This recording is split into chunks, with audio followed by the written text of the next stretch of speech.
ng Notre Dame Broadcasting Corporation. Bida ka rito. Bida ka rito.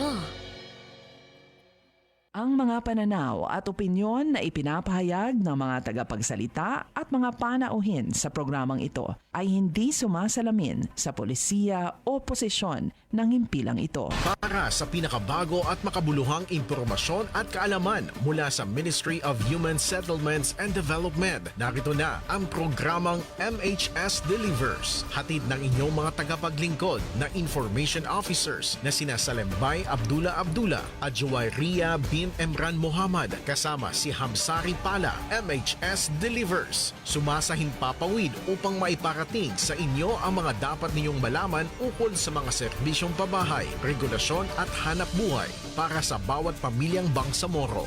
MHS Delivers, sa pamumuno ni Officer in Charge and Deputy Minister Aldin H. Asiri at sa liderato ni Barm Chief Minister Abdul Rauf A. Makakuwa. MHS Delivers. MHS delivers.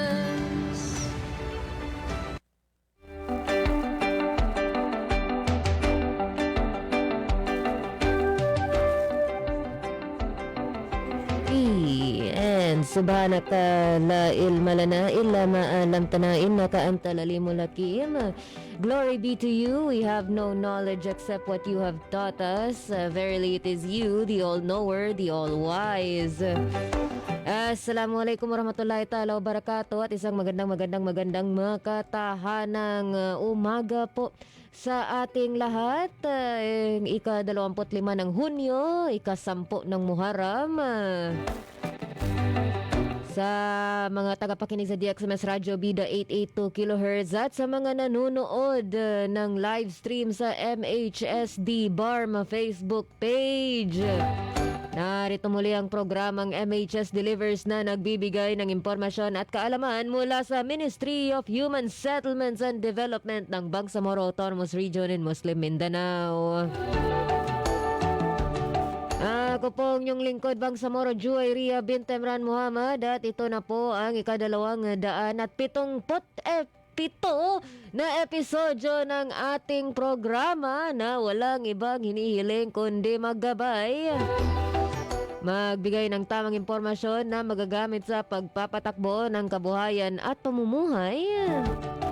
Hindi lamang sa rehiyon ng Bangsamoro kundi pati na rin sa ating mga kabalay sa labas ng rehiyon. Para mas lalong mapalaganap ang ating programa, i-like, share at mag-comment sa ating live stream.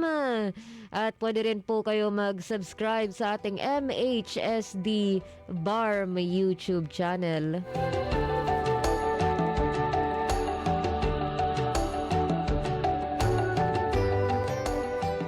Ngayong araw ang ating 277th episode para sa topic kong Issuance of Locational Clearance and Zoning Certification. At ako po ang inyong lingkod, Bangsamoro Juwayria bin Emran Muhammad, kasama ang aking right-hand lady. Sa episode na ito, pakinggan natin, kumustahin natin ang ating kabalay na Jazz. Assalamualaikum. Yes, assalamualaikum warahmatullahi wabarakatuh. Isang maganda at makatahanang umaga po sa ating lahat, lalong-lalo na sa ating mga kabalay na nanonood ngayon live sa ating Facebook page. At ako po inyong lingkod, Bangsamoro Jasmine Langgi. Yes, welcome ating mga kabalay na nakikinig sa radyo at nanonood ng live stream. And welcome rin sa ating guest speaker sa episode na ito. Nagbabalik. I believe ito ang first episode niya para sa taong ito. So, nangalahati na tayo ng taon and ngayon pa siya bumabalik. We missed her, we love her. Para talakayan ang issuance of locational clearance and zoning certification, mapapakinggan natin mamaya ang ating Chief ng Environment, Land Use and Urban Development Division ng Ministry of Human Settlements and Development. Walang iba kundi si Attorney Janiza M. Makapantar, ang ating ILUD Chief. Welcome, Ma'am Lick. There you go. Waalaikumsalam. So, para sa mga nanonood ng live stream, makita nyo po via Zoom po ang ating guest speaker ngayon kasi may kasalukuyang activity siyang inattendan. Pero alhamdulillah, nabigyan pa rin po tayo ng oras para sa episode na ito. Ate Lay, kumusta po kayo dyan? Yes, patuloy yung technical assistance natin sa mga munisipyo ng SGA ngayon. So actually ngayon, nagpo-present ata sila ng mga output nila. Oh, okay. Patapos na yung programa. Yes, inshallah matatapos ngayon. Alright, at sa mga detalye na yan, kasi kasama ninyo sila Ate Sally at Kuya Hamsi, inshallah malalaman natin ang ang mga detalye niya sa susunod na mga linggo sa kung ano po yung mga nagkaganapan sa ating mga LGU sa SGA, yung kanilang training ngayon. Pero for now, syukran na Tilik sa pag-ready sa ating Zoom. Inshallah, babalikan po namin kayo para sa ating MHS Discusses. Right?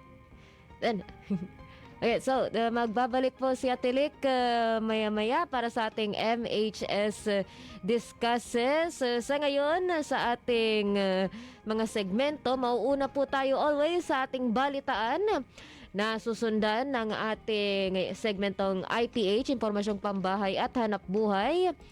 And then ang ating health and safety first. So, para sa ating mga kabalay na nanonood ng live stream at nakikinig ng radyo, kami po ay magbabalik makalipas nitong mga paalala.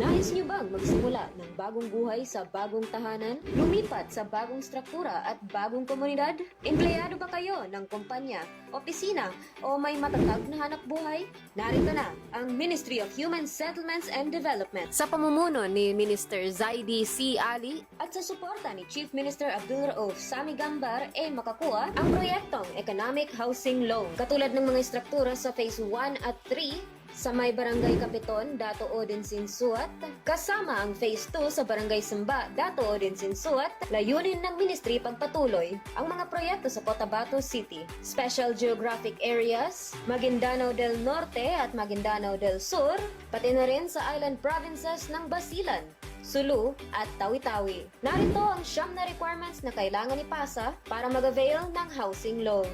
Una, filled out housing loan application form. Pangalawa, Certificate of Employment and Compensation notarized. Pangatlo, kung may asawa, kailangan magpasa ng marriage contract. Kung hiwalay sa asawa, kailangan magpasa ng separation papers.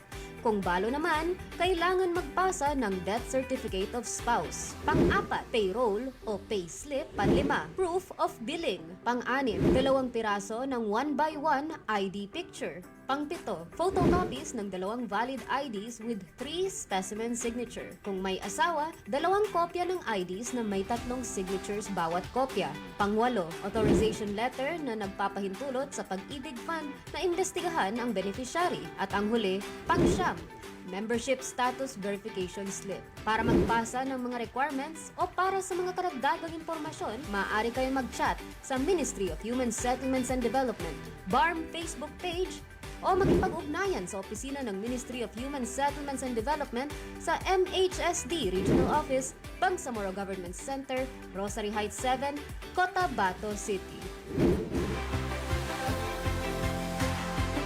MHS delivers. At tayo po ay nagbabalik para sa ating mga segmentong balitaan kung saan ngayong araw meron po tayong 2 headlines.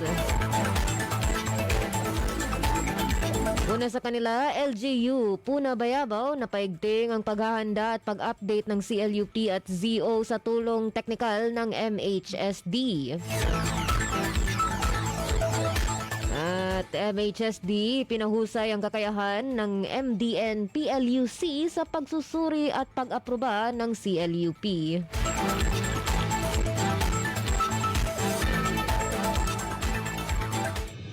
Para sa unang balita, LGU, Puna Bayabaw, napaigting ang paghahanda at pag-update ng CLUP at ZO sa tulong teknikal ng MHSD.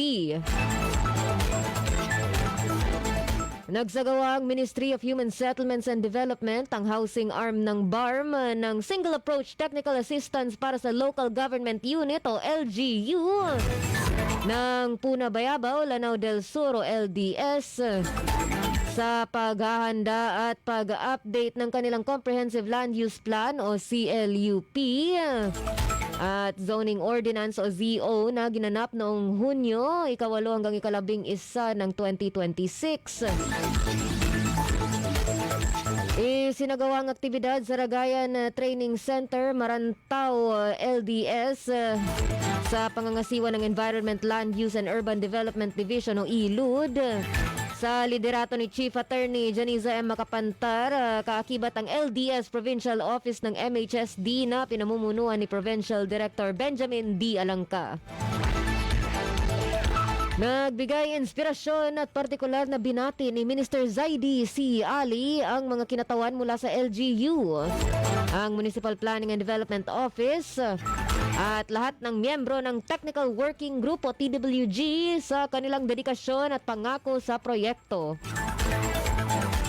Sa MHSD, naniniwala kami na ang pag-unlad ay hindi lamang nasusukat sa infrastruktura o paglago ng ekonomiya. Ang tunay na pag-unlad ay makikita sa kalidad ng buhay ng ating mga mamamayan, sa mga pamilyang naninirahan sa ligtas at siguradong mga tahanan, mga komunidad na may access sa mga pangunahing serbisyo, at mga susunod na henerasyon na umuusbong sa isang kapaligirang nagbibigay ng mga pagkakataon para sa lahat. Pahayag ni Ministro Ali. Hinikayat ni Ministro Ali ang lahat ng mga LGU na bumuo at magpa-aproba ng kanilang mga CLUP upang matiyak ang napapanatiling pag-unlad sa kani-kanilang mga bayan. Sa ngayon, batay sa talaan ng ILUD, 37 o 34% lamang ng 108 LGU ang may mga CLUP. Sa kaso ng Lanao del Sur, 7 lamang sa 40 LGU ang may mga aprobadong CLUP. Nagsisilbi itong hamon at motibasyon para sa ministry na palakasin ang mga pagsisikap nito sa pagbibigay ng technical na tulong sa mga LGU. Tinukoy naman ni Director Suarto S. Wahab ng Technical and Regulatory Service ang CLUP bilang ina ng lahat ng mga plano na binibigyang diin ang kahalagahan nito bilang pundasyon ng lokal na pagpaplano at pag-unlad. Napalakas ang aming loob ng mga pag-unlad na nagawa sa aktibidad na ito, lalo na sa pagpino ng mga sectoral plans at pagkumpleto ng mga land use maps. Kritikal na mga bahagi ito ng proseso ng pagpaplano, wika ni Director Wahab, na umaasa na ang mga output na nabuo sa aktibidad ay makatulong sa pagkumpleto, pag-aproba at pag-angkop ng CLUP at ZO ng mga bayan. Nagsimula ang aktibidad sa pamamagitan ng paunang pagtatasa ng draft CLUP ng mga bayan upang matukoy ang kasalukuyang katayuan nito, matukoy ang mga kakulangan, at masuri ang mga natitirang kinakailangan para sa pagkumpleto.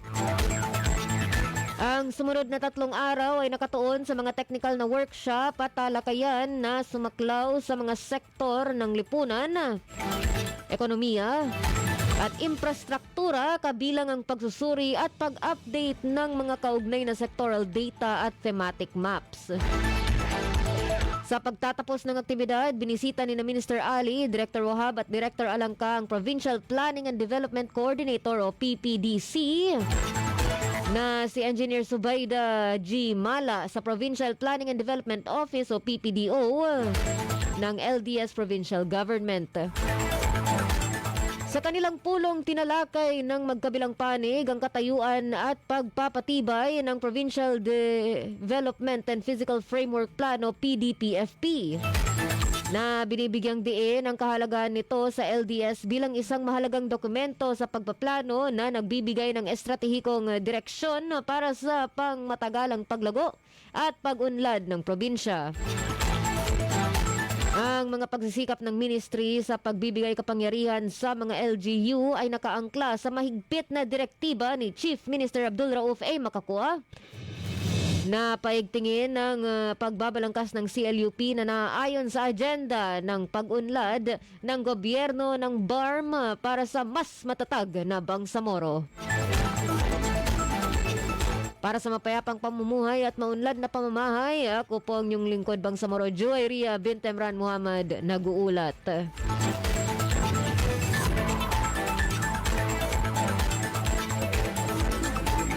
At para sa ating sunod na balita, MHSD pinahusay ang kakayahan ng MDN PLUC sa pagsusuri at pag-aproba ng SCLUP. Narito si Kabalay na Jazz. Pinangunahan ng Ministry of Human Settlements and Development o MHSD, ang housing arm ng BARM, ang orientasyon at workshop sa proseso ng pagsusuri at pag-aproba ng Comprehensive Land Use Plan o CLUP para sa Provincial Land Use Committee o PLUC ng Maguindanao del Norte. Ang aktibidad ay ginanap sa Grand Summit Hotel, General Santos City noong 2 hanggang 3 ng Hunyo taong kasalukuyan. Pinamahalaan ng Environment, Land Use and Urban Development Division o ILUD sa pangunguna ni Chief Attorney Janisa M. Makapantar, ENP, ang aktibidad. Kakibat ang MHSD MDN Provincial Office sa pangunguna ni Provincial Director Bay Maruds S. Ibrahim, RN. Sinaklaw ng 2 araw na aktibidad ang legal na background ng proseso ng CLUP at binigyang diin ang mga partikular na responsibilidad na nasa ilalim ng mandato ng PLUC. Inilahad ni Engineer Abubakar M. Linog, Housing and Homesite Regulation Officer o HHRO3, ang balangkas para sa CLUP Volumes 1-3 at tinalaki naman ni Marjan P. Saminodin, Project Development Assistant o PDA2, ang mga kinakailangang mapa. Samantala, pinangunahan ni Ali M. Makadaag, HHRO4, ang mga workshop sa pagsusuri simula sa daloy ng proseso at pag-i-schedule. Sinundan nito ng talakayan tungkol sa mga parameter ng pagsusuri na naghanda sa mga kalahok na ipakita ang kanilang sariling mga pagsusuri sa CLUP batay sa natutunang pamantayan. Pagkatapos ay pinangunahan ni HHRO Makadaag ang simulation sa huling araw ng aktibidad. Ginabayan niya ang mga kalahok sa buong siklo mula sa konbensyon ng PLUC at ang presentasyon ng draft CLUP ng Local Government Unit o LGU hanggang sa mga komento ng panel at pagbalangkas ng mga paraan sa hinaharap.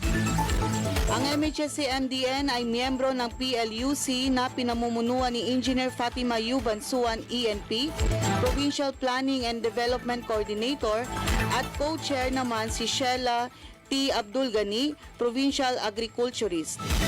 Kabilang ng mga miyembro ng komite na dumalo rin ang mga kinatawan ng probinsya na mula sa MAFAR, MILG, MOST, MENRE, MTIT, PENREO, iba't ibang mga non-government organization o NGO at mga opisyal mula sa LGU. Para sa mapayapang pamahay at maunlad na pamumuhay, ako pong inyong lingkod, Bangsamoro Jasmine, nagbabalita. At yun po ang ating mga balita sa araw na ito para sa ating mga segmentong IPH, HSF at ang ating highlight na MHS Discusses kung saan ang mga kaalaman na matutunan ay baka mga kasagutan sa aming katanungan. Sa dulo ng ating programa, kami po ay magbabalik makalipas nitong mga paalala. Mga biktima ng hidwaan, kalabitan, kalamidad, mga internally displaced persons o IDPs, mujahideen at kanilang pamilya, at indigenous people. Sila ang mga beneficiary ng resettlement housing projects ng Ministry of Human Settlements and Development na libreng makakabenepisyo sa mga nangangailangang beneficiaryo. Sa ilalim ng Bangsamoro Appropriations Act 2021, tinututukan ng MHSD ang pangangailangan sa mga pabahay ng mga nangangailangan pero hindi pa kaya. Sa ilalim ng pamumuno ni Minister Zaidi C. Ali at sa suporta ni Chief Minister Abdul Rauf A. Makakua, narito ang Ministry of Human Settlements and Development para punan ng pangangailangan para sa mga bagong tahanan para sa mga nawalan. Sa mga karagdagang impormasyon, maaari kayong mag-chat sa Ministry of Human Settlements and Development BARM Facebook page o makipag-ugnayan sa Ministry of Human Settlements and Development sa MHSD Regional Office, Bangsamoro Government Center, Cotabato City.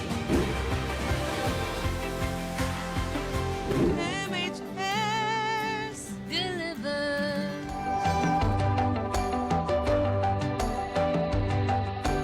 MHS Delivers ay nagbabalik para sa ating segmentong IPH, Impormasyong Pambahay at Hanap Buhay, kung saan ngayong araw tatalakayin natin kung ano nga ba ang mga rally.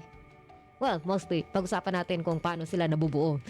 Kasi ngayon may kasalukuyang nagaganap ang isang peace rally sa ating Bangsamoro Government Center, Governor Gutierrez Street, and paalala lang po na always keep safe sa mga lugar na marami-raming tao. Ingat po sa posibleng mga posibleng pag-overheat or ano ba, maulan ba itong nakalipas? Makulimlim, no? Okay rin ang hindi rin ganun Okay kainit. lang, hindi naman. Hindi naman, alhamdulillah. So pero maganda po lagi ng mga payong or kung anong masisilungan kasi posibleng magbago ang panahon. And ingat po lagi either sa tirik ng araw or sa patak ng ulan. Pero ano nga ba itong mga rally na ito at paano sila nabubuo? Well, sa pundasyon ng konstitusyon, ang balangkas legal ng Pilipinas ay nagsisimula sa konstitusyon ng 1987 na nagpoprotekta sa kalayaan sa pagsasalita, freedom of speech, pagpapahayag at sa pamamahayag at hayagang kinikilala ang karapatan ng mga tao na mapayapang magtipon at magpetisyon sa gobyerno para sa pagtugon ng mga hinaing.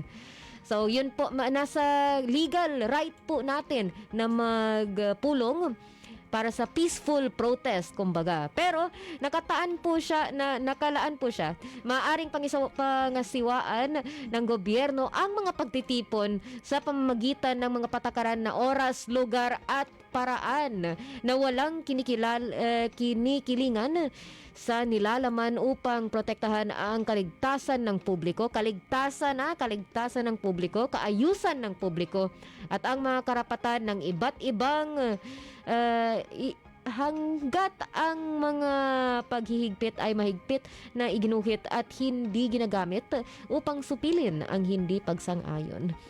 So, mostly kapag magtipon-tipon ng maraming tao, may posibilidad na magkagulo. Hindi naman sa mag-away-away, kundi posibleng magkaroon lang ng kumbaga mga insidente na hindi inaasahan. Kaya ang pinakaunang inaatupag dapat dyan ay ang safety, kumbaga seguridad sa mga lugar. Kaya may proseso po kapag may plano po na sa mga rally, usually nagahingi po ng petisyon. Pinoproseso po siya sa local government. Kumbaga, ang proseso ng aplikasyon ng permit ay bagamat magkakaiba sa mga lokal na proseso sa mekanismo ay itinakda sa BP 880 na ang pangunahing na mag-apply muna at mag-apply bago yung araw ng pagtitipon at idetalye sa aplikasyon na yon kung ano ang inaasahan. So ano yung layunin, para saan ba yung pagtitipon, kailan, anong oras, hanggang anong oras, saan, at iba pa.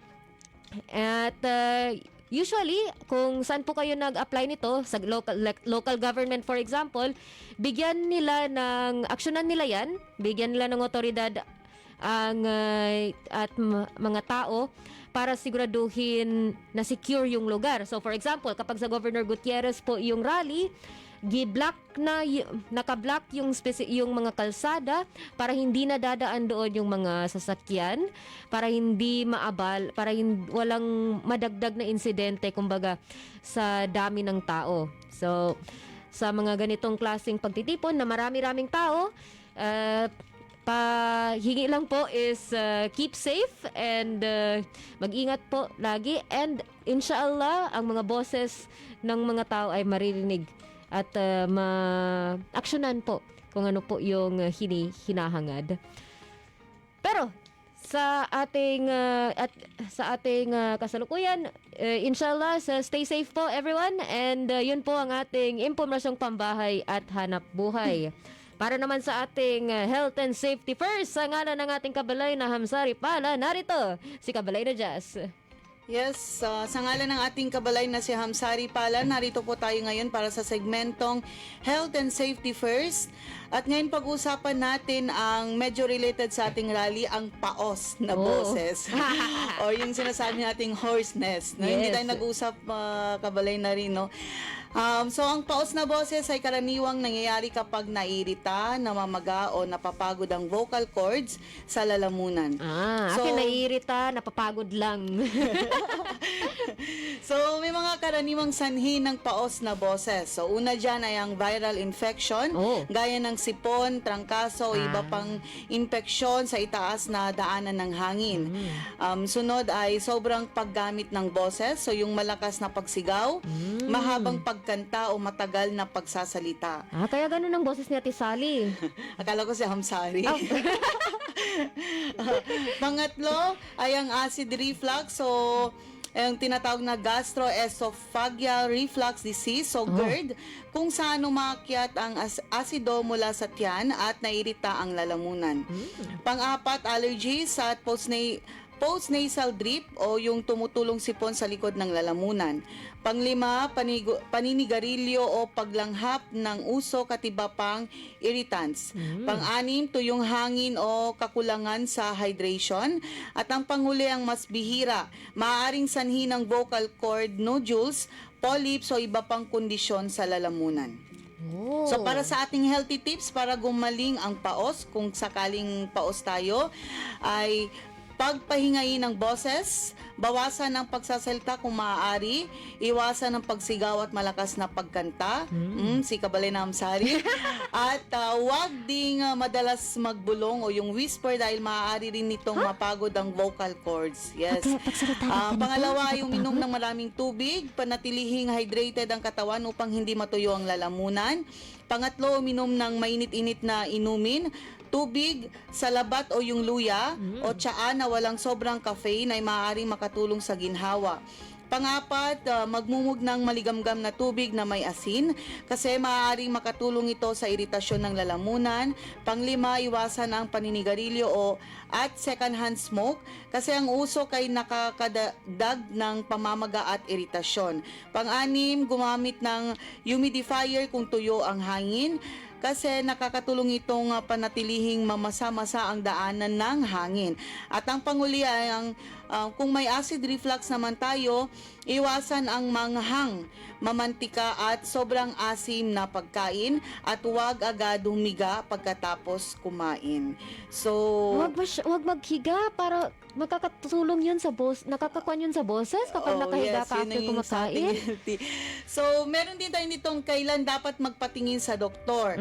So, una dyan, kung ang paos ay tumatagal ng higit sa 2 hanggang 3 linggo, hirap kang huminga o lumunok, may dugo sa pag-ubo, may matinding pananakit o bukol sa lieg at paulit-ulit itong nangyayari ng walang malinaw na dahilan. So, yan po ang ating maikling health and safety first.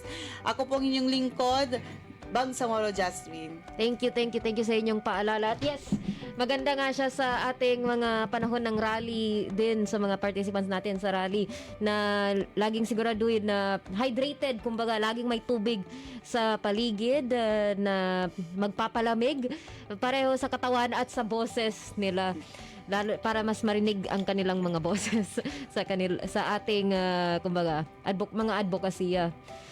But with that, yun po ang ating segmentong IPH at HSF.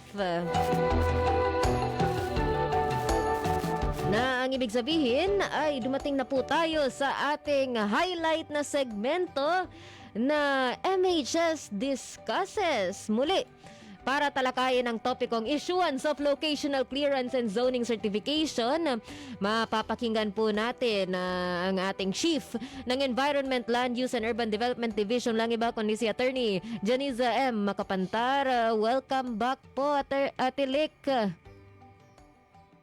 Yes, thank you, Riri. Salamat sa muling pag-imbita sa akin sa radio program ng MHSD Deliver. Hindi kami magsasawang mag-invite sa inyo, ate. Like, feel ko every year dapat may nakalinya ang ating mga division chiefs always.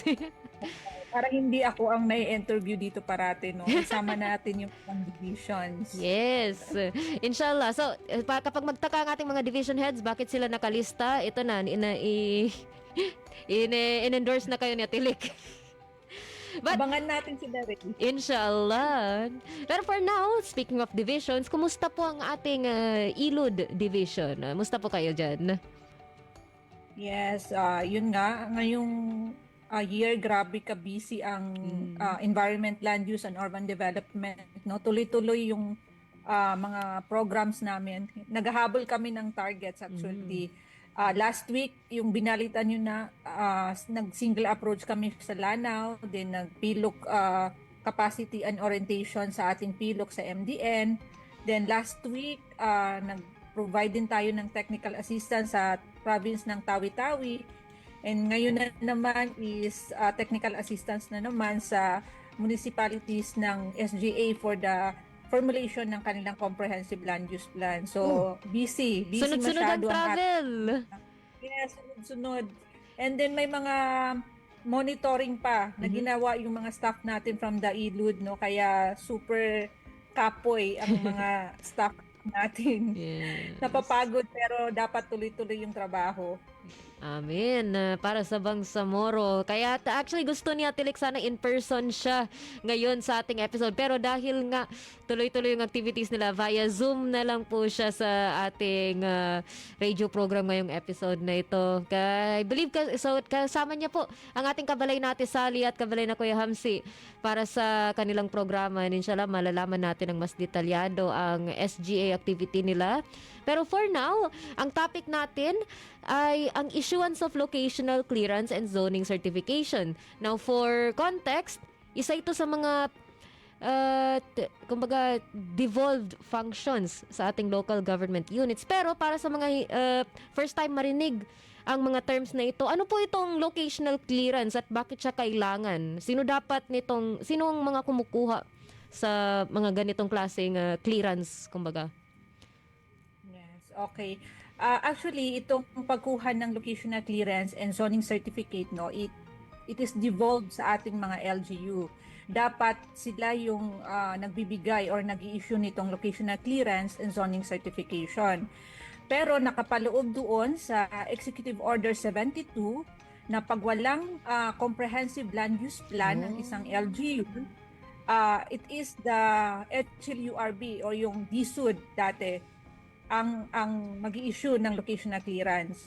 So in the context ng BARM, tayo sa MHSD ang mag-i-issue ng locational clearance pag walang approve si LUP. So ano itong locational clearance? Yes, ang locational clearance, ito ay isang permit, no? Isa itong regulation actually, permit na binibigay natin or nagbibigay ng pahintulot na ituloy yung isang proposed project na ituloy yung isang proposed project sa isang particular na locations, no? So dito, we have to tinitingnan natin, sinusuri natin kung ano kung yung proposed project ba yon ay alinsunod siya doon sa comprehensive land use plan or the zoning ordinance ng isang LGU.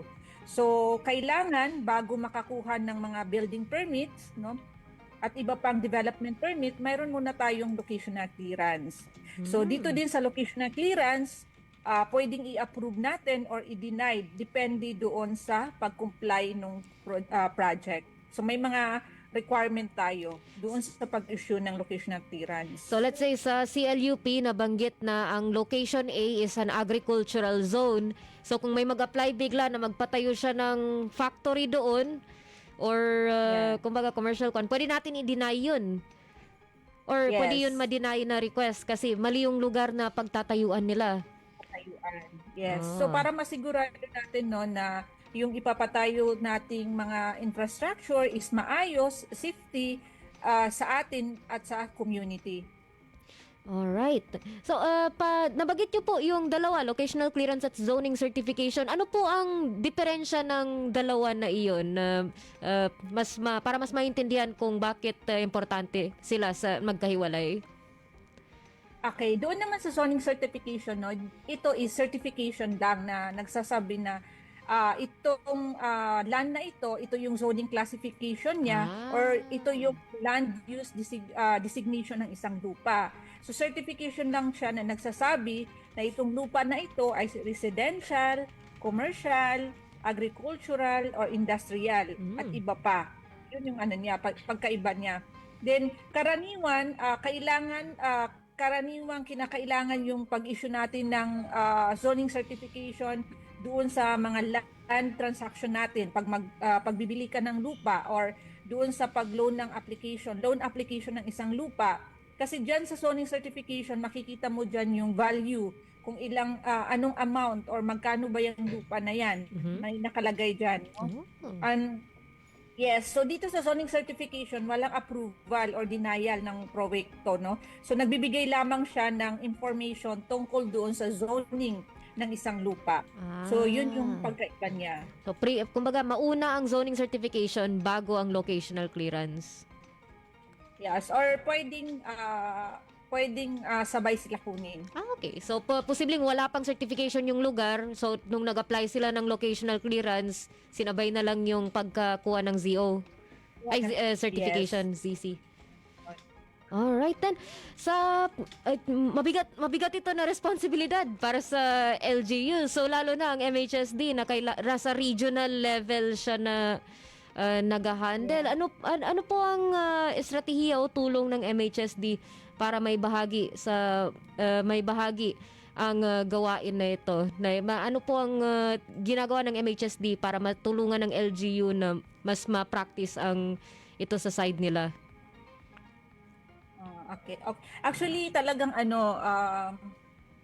sa atin masyadong mahirap in part of the ILUD, no? Kasi dagdag trabaho sa atin ito. Instead na ginagawa na ito ng ating mga LGU, sila na yung nag-issue ng mga locational clearance and zoning certification, napupunta sa atin yung trabaho na ito, which is kulang tayo ng staff para sa ganitong mga klaseng services for the MHSD, no? So ano ang mga strategy na ginagawa natin, no? So tinutulungan natin na makapacity talaga yung ating mga LGU para matapos nila yung kanilang CLUP and zonings ordinance. So once na matapos nila yung CLUP nila at saka yung zoning ordinance nila, pwede na nilang magawa or matrabaho itong pag-issue ng permit, locational clearance, and the zoning certification. So sila na yung gagawa nun. And then, pag makatapos sila ng kanilang CLUP and zoning ordinance and practice nila itong pag-issue ng locational clearance, dagdag ito sa kanilang revenue kasi sila na yung mangongolekta, no? Mangongolekta doon sa bayad, doon sa pagkuha ng mga locational clearance and zoning certification. So, yan yung ginagawa natin, no? Tinutulungan natin na sana itong mga local government unit natin matapos nila yung kanilang comprehensive land use plan para magawa na nila itong mga devolved function na dapat sila yung gumagawa.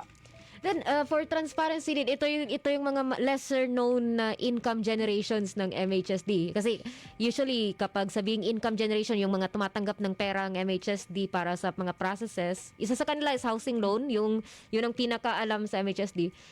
Isa rin sa kanila yung pag-process natin ng mga locational clearance at pagbigay ng zoning certificate.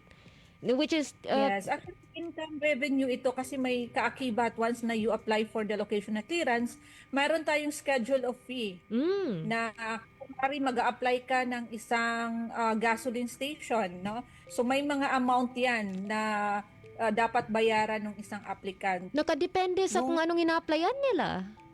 Yes, nakadepende kung anong klase ay yung ina-applyan nila, gaano kalaki yung lupa na pagpapatayuan ng project. So may mga competition doon.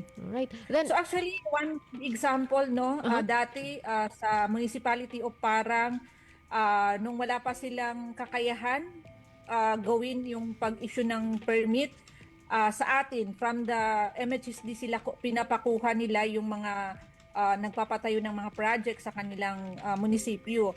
Pero ngayon, sabi nila, kaya na namin, may approve si LUP and zoning certificate, zoning ordinance na sila. So ang sabi nila, kaya na nila gawin yung trabaho na yun. So ngayon, sila na yung gumagawa nung pag-issue ng locational clearance and zoning certification. So nakatulong sa kanila yun para ma-increase yung revenue nila.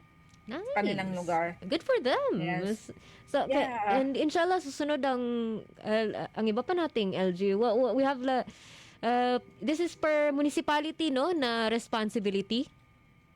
Yes. Right? Sa imagine mo na lang ilang munisipyo, kada probinsya ang kailangang i-handle ng isang division sa regional level. Ano po ang tulong ng ating provincial offices sa ganitong klaseng activity, pag-issue ng locational clearance at zoning or certification? May capacity rin po sila?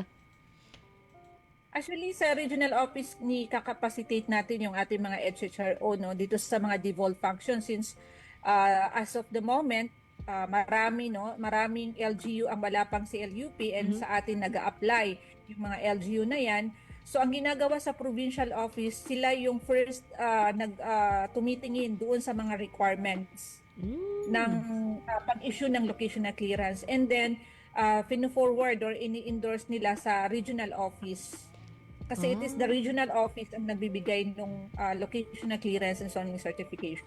Okay. So in terms of processing, pwedeng direktang LGU sa ating ilod or pwede silang dumaan sa ating provincial office na mas malapit sa kanilang areas. Yes. Alright. Yes, actually may nangyayaring ganyan. Kunwari, for example, sa atin sa Tawi-Tawi. So, nahihirapan sila pumunta ng regional office. So, pwede silang makipag-ugnayan or mag-submit ng requirements sa ating provincial office from the Tawi-Tawi or sa Basilan para sila yung titingin kung kompleto yung mga requirements na kailangan i-provide bago i-issue ng locational clearance. So, then after, pag okay naman ang ating requirements, ini-endorse nila yan sa regional office. Okay. Isa yun sa posibleng maraming hamon na kinakaharap ng ilod o ng MHSD sa kabuuan sa paghahanda sa mga LGU para sa devolved functions na ito. May iba pa po kayong na encounter na mga hamon na sa ating pag-transfer ng responsibilities or at least pag-capacitate sa kanilang functions? Actually, yes. Meron pa tayong mga hamon. No? Like, for example, may mga LGU nga na may approved si LUP, pero hindi naman capacitated yung mga zoning officer nila o wala silang zoning officer na gagawa nung trabaho na yun. So, nakapalaob din doon sa Executive Order 72 na pag walang capacity o hindi functional yung LGU to issue the locational clearance, pwede silang mag-request sa atin sa MHSD or sa DSUD na sila muna yung mag-i-issue ng ating locational clearance. So yan, isang challenge din yan na hindi functional or kulang ng tao sa ating mga LGU para gawin yung trabaho na yun. So ang nangyayari sa ating LGU, no, parang si MPDC lahat ang gumagawa ng mga trabaho. Parang lahat sa kanya napupunta. Siya yung default jack of all trades na workload. Talagang parang universal yung concern na kulang tayo ng tao. Yes, hindi lang sa ministry natin, no, pati sa ating LGU actually is one of the challenges na hinaharap din ng ating mga LGU. Kakulangan din ng mga staff sa kanilang mga division. Yes, and unfortunately hindi po ganun kadali na mag-plant lang ng tao sa positions na yun kasi kailangan pang ayusin yung budget requirements na siguraduhin tama yung bayad sa kanilang trabaho, and it's a process. Pero inshallah, shout out sa MFBM, maaprubahan po ang lahat ng proposals for additional staff na buhay pa. I mean with that, sa mga hamon na nabanggit ninyo, Tilik, ano pong mga ano pong mga strategies na ini-implement ninyo para kasi either ina-expect nyo na nahamon siya, so meron na kayong kumbaga plan B or naka-ready na strategy para i-overcome siya, or may mga hamon kayong naranasan dati na saka ninyo natutunan kung paano siya i-overcome for next time? Actually, yun nga, first din sa atin yun yung pag-issue. Kasi sa Division ng Environment, Land Use and Urban Development, mostly ang nasa mandate talaga namin is yung pag-provide ng technical assistance sa pag-formulate ng CLUP at zoning ordinance. No? So parang na-ride on sa amin itong pag-issue ng locational clearance kasi kami yung in charge doon sa monitoring ng implementation ng CLUP and the zoning ordinance. So, ano ang ginagawa? Ang nangyayari sa ating mga staff is multitasking. So, wala tayong magagawa kundi tugunan yung serbisyo na dapat natin ibigay sa ating mga kababayan. So, ang nangyayari, yung mga staff natin, aside from mga technical staff nag-provide ng mga technical assistance doon sa formulation ng CLUP and zoning ordinance, sila din yung gumagawa nung like for example is yung pagpunta sa lugar kasi sa pag-issue ng locational clearance may field monitoring yan, tinitingnan din kung naayon ba doon sa zoning or sa mga standard na sinusunod natin, so may mga monitoring yan, so napapasabak din sila no sa pagpunta sa mga lugar kung saan may application for the locational clearance. So namamanage naman, alhamdulillah, kaya naman ng mga staff, pero yun lang, medyo bugbog sarado, no, ang mga staff natin. So, ano ba, yun, one of the challenges yun, overload ng trabaho ng ating mga staff. So, pagdating naman doon sa kakayahan ng mga ating mga technical staff, ang ministry naman is nagpo-provide ng technical capacity din, kinakapacity din yung ating mga staff para malaman kung paano isagawa or paano i-process yung pag-issue ng mga location na clearance na yun. So while we work on the quantity ng staff, we work on the quality for now as well. Habang wala pa yung additional numbers, we go for additional capacity. So then, inshallah, one day, may CLUP ng lahat ng LGUs natin. Lahat sila maka-issues na ng locational clearance at zoning certifications. What comes next sa ating ILUD once na-devolve na ang ating functions? Yeah. So alhamdulillah, no, ang sa atin, mariremain sa atin is yung pag-monitor and implementation ng kanilang CLUP and zoning certification. So doon tayo, siyempre hindi pa rin mawawala yung pag-provide natin ng technical assistant kasi hindi naman ibig sabihin na may mga CLUP na sila is tatapos na doon. May mga updating pa yan.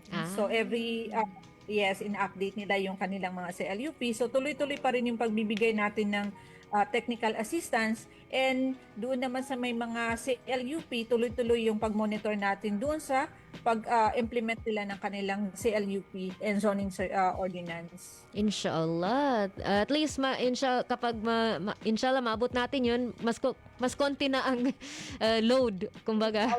Inshallah. So, with that, I believe na talakay natin ang meat ng ating topic, issuance ng locational clearance at zoning certification. Bago po namin kayo pakawalan, kanina pa namin nakikita palakad-lakad sa likod ninyo si Kuya Hamsi. At pwede po kayo makahingi ng pangwakas na mensahe sa inyo. Yes, thank you very much, no. Gusto ko lang sabihin, no, sa ating mga kababayan and sa ating mga LGU na ang maayos na pagpaplano at wastong paggamit ng lupa ay mahalagang pundasyon ng isang safety at saka organized at maunlad na komunidad. So hinihikayat namin lahat ng ating mga LGU na suportahan ang programa ng MHSD doon sa pag-formulate ng kanilang comprehensive land use plan and zoning ordinance nila. So patuloy ang MHSD po sa pagbibigay ng gabay and support sa ating mga LGU para matiyak ang inklusibo at saka matatag na matatag at nakabatay na maayos na pagpaplano sa ating local government unit. So maraming salamat po sa atin lahat. And mag-shout out muna ako, no, kasi Please, sana yes. napapanood tayo ng ating minister, no, ang ating bagong minister. Hi po sa ating bagong minister, Minister Zaidi Ali, sa ating Deputy Minister and sa ating Director General sa patuloy na suportang binibigay nila sa environment, land use and urban development. No, kung wala sila, wala rin kami dito na nagbibigay ng technical support sa ating mga LGU. Yes. So yun lang. Thank you, and thank you sa ICS na sa pag-imbita sa amin and para maibahagi namin sa ating mga clients na ano ang importansya ng ginagawa ng Ministry of Human Settlement and Development, lalong-lalo na ang Division ng Environment, Land Use and Urban Development. So, maraming salamat. And thank you rin po sa ILUD sa pagtanggap ng aming invitasyon and of course sa kanilang patuloy na serbisyo sa ating mga local government units at sa pag-issue ng locational clearance at zoning certification at marami-rami pa. But with that, syukran na tilik sa inyong oras at kaalaman and narito na po tayo sa dulo ng ating programa. After natin basahin itong mga comments, simula sa kanila ay ni-chat ni... Ay, ang ating nawala ako rin. kasi kala ko kanina mo patitingnan ng mga chat natin ba. So with that, ang unang nag-chat sa atin ay si Eliana Bay Sakal, nagsabi, "Salam, ang ganda ng chief ko." Ang ating top notcher sa last year's ENP exam na naging guest din natin at dating MHSD staff, ngayon taga BPDA. Syukran sa inyong comment. Nag-comment din ang ating head ng planning na si Sir Dong at ang sabi, "Salam and good morning dear ICS, more power." Nag-comment din si Abdul Majid Dama. Kuya Majid nagsabing, "Salam, watching from TRS." At sumunod naman ng ating baby ng MHSD, si Jonay Saki, "Salam, watching from PO Maguindano del Norte, MDN." Andito rin si Sir Gadi, and unfortunately wala si Ate Sally, pero baka kasama siya ni Ate Lick. Basahin ito in the proper tune. Ang sabing, "Watching from a distance, all the best, ICS." Uy, nag-rhyme. Next. Yes, sumunod naman si Sergio Hyber Makapantar is watching. Sibling Ate Lick? Okay, kapatid nga. Then we have Jamera Makapantar. Ay, full force ang pamilya. Wow. Salam, ganda naman. Hi po, Attorney Lick Makapantar.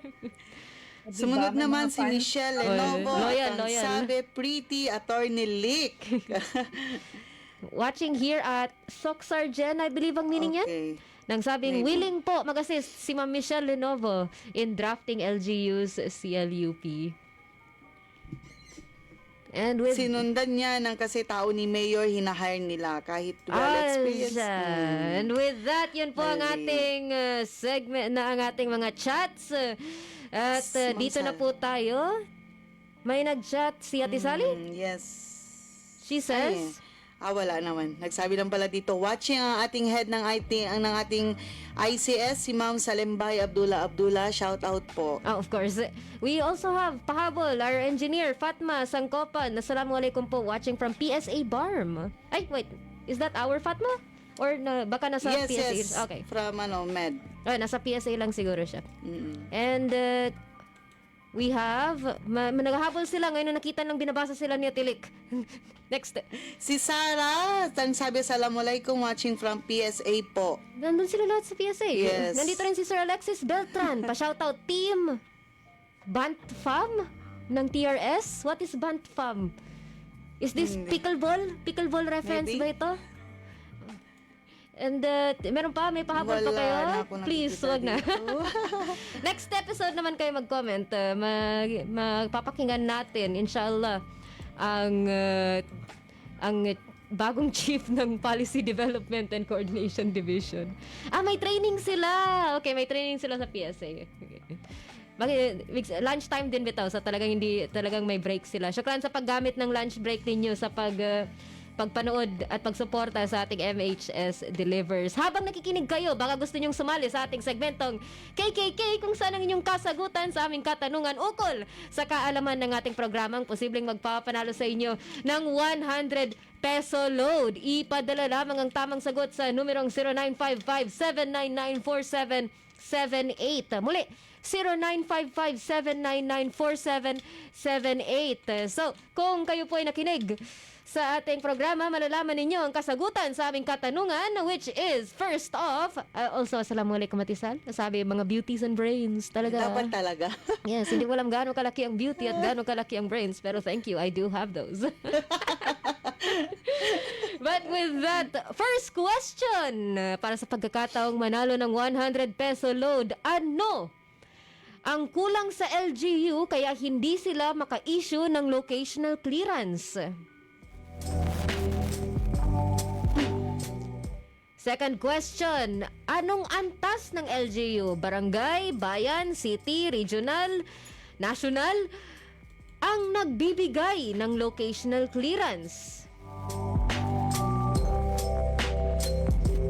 At pangatlo, ano ang basihan ng presyo ng locational clearance?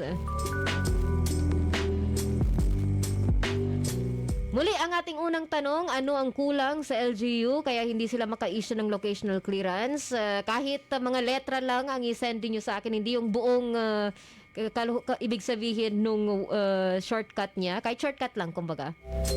Second question, anong antas ng LGU level, kumbaga, ng kanilang pinamumunuan ang nagbibigay ng locational clearance? And at pangatlong question, ano ang basihan ng presyo sa pagproseso ng locational clearance?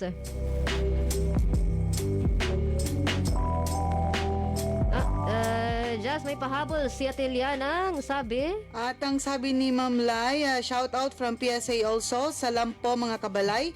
Wanna greet ang aming beautiful designated chief, Lovely. Oh, ay Yes, sinabi ko of ba Liana ba? course. Lainisa. Lainisa pala. Oo. So, ipadala na ang inyong tamang sagot sa numerong 0955-799-4778 para sa pagkakataong manalo ng 100 peso load. Muli ang ating unang tanong, ano ang kulang sa LGU kaya hindi sila maka-issue ng locational clearance? Anong level ng LGU ang nakaka-issue ng locational clearance? At ano ang basihan ng presyo ng pagproseso ng locational clearance? And without further ado, dito na po nagtatapos ang ating programang MHS Delivers sa ngalan ng ating nabubuting Acting Minister Zaidi C. Ali, Deputy Minister Aldin H. Asiri, at Bangsamoro Director General Esma L.W. Ibrahim, at sa ngalan ni na Ako po inyong lingkod, Jasmine Langgi, at sa ngalan ng ating mga kabalay na sina Ma'am Salembay Abdullah, Hamsari Pala, Almansor Ugaw, Dato Nohas Daod, at sa ating technical side na si Sir Jeff, maraming salamat po sa inyong pagsama sa episodyong ito. Kami po ang inyong lingkod na laging nagsasabing lagi po nating tandaan ang ating mga hashtag na hashtag trabaho ko, ibada ko, hashtag work with excellence and perfection, hashtag our home, our dream, and hashtag building community, building umma. Ako po ang inyong lingkod, Bangsamoro Juwayria bint Emran Muhammad, nagpapaalam po sa ating 277th episode at nagsasabing Assalamualaikum warahmatullahi wabarakatuh.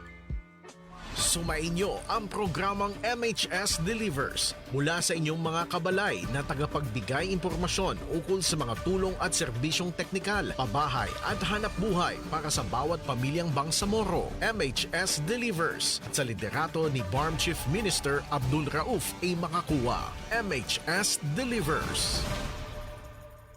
Ang mga pananaw at opinyon na ipinapahayag ng mga tagapagsalita at mga panauhin sa programa